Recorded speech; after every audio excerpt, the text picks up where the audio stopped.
Hello, I'm doing a book review, and the book I want to review is The Walking Dead Volume 1, Days Gone By.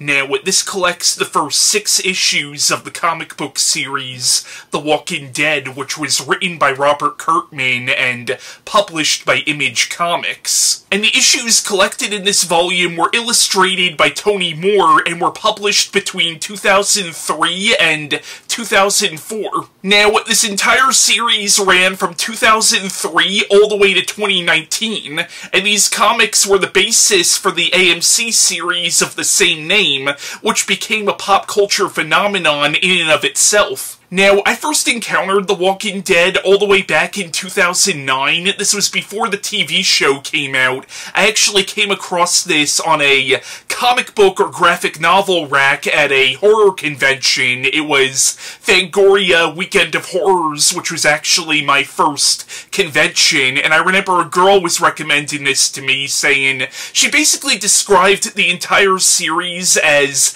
a never-ending horror movie. And when I saw this, I was kind of expecting a generic zombie story, which I'm not going to claim that The Walking Dead necessarily brings anything new to the zombie genre, because there's very little that The Walking Dead has done that George Romero hasn't already done with his Night of the Living Dead movies. At the same time, I think that's why I appreciate The Walking Dead as much as I do, because of all the other zombie stuff that rips off Night of the Living Dead, Dawn of the Dead, and Day of the Dead, The Walking Dead I feel like is the closest to matching the themes of Romero's Dead films. Like, The Walking Dead doesn't necessarily have the political satire that Romero's stuff has, but it does have that sense of human drama and that idea of normal people being put in these extreme situations, and this whole idea that in the zombie apocalypse, honestly, the zombies are not even the biggest threat you're going to deal with. The biggest threat you're going to deal with is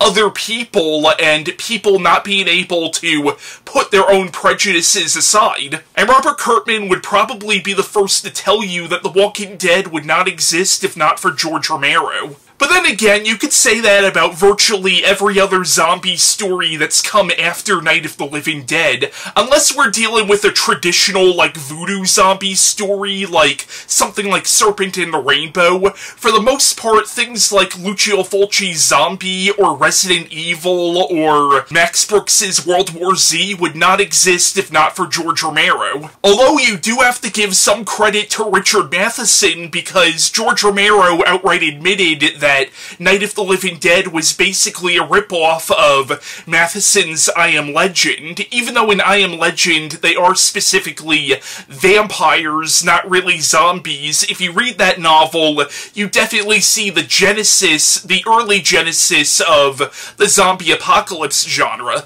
But again, that emphasis on the human drama is always what's appealed to me most about The Walking Dead. Now, Days Gone By, I've always felt kind of stood on its own in a lot of ways. Like, compared to the other Walking Dead story arcs, this one is actually relatively self-contained. Like, the way this ends, honestly, if Robert Kirkman chose to end the series right there, this still would have been a really solid little zombie apocalypse story.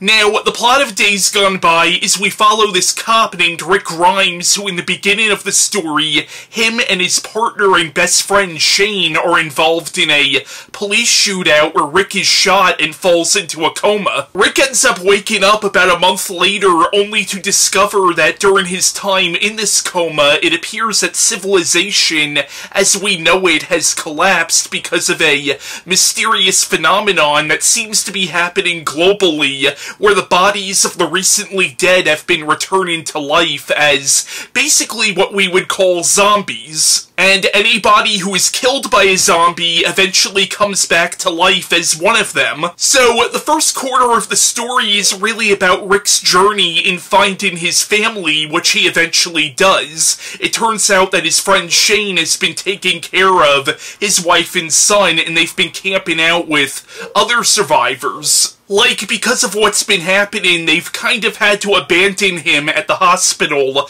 but now his wife and son are overjoyed to see him. But for Shane, things are a little more complicated, because it turns out something might have happened between Shane and Rick's wife, Lori, during the time Rick was in the coma. But in the story, Rick becomes the de facto leader of this group, but tensions start to build between him and Shane that ultimately reach a tragic conclusion by the end. But yeah, Days Gone By is a really good start to this series. I think the characters and the themes of The Walking Dead are very well established in this story arc. It was also kind of funny rereading this story arc and seeing Rick as a genuinely pretty nice and optimistic guy, which is a bit of a contrast from what this character would eventually become, because as the series goes on, Rick does start to become a little bit meaner and a little bit colder, but understandably so if you see the kinds of things this character is faced with later on in the series. And Shane is a pretty believable antagonist because he's not an outright evil man, he's driven by very real human desires, and the whole point of the series is what happens when normally good people are put in these extreme situations. Now, to swing this back to the George Romero influences for a second, towards the beginning of the comic, Rick meets this father and son named Morgan and Dwayne Jones, and the son, Dwayne Jones, his name is a direct reference to the actor Dwayne Jones who played Ben in the original Night of the Living Dead. But yeah, if you're a fan of the show, I definitely recommend giving the comics a read, and Days Gone By is a really good start to this series. Now, the first season of the TV series The Walking Dead was more or less a loose adaptation of this story arc. Now, I'll admit, I used to watch the show religiously, but I kind of fell off of it after a while, and I really haven't gone back since. But I remember when the show first premiered on AMC back in 2010, and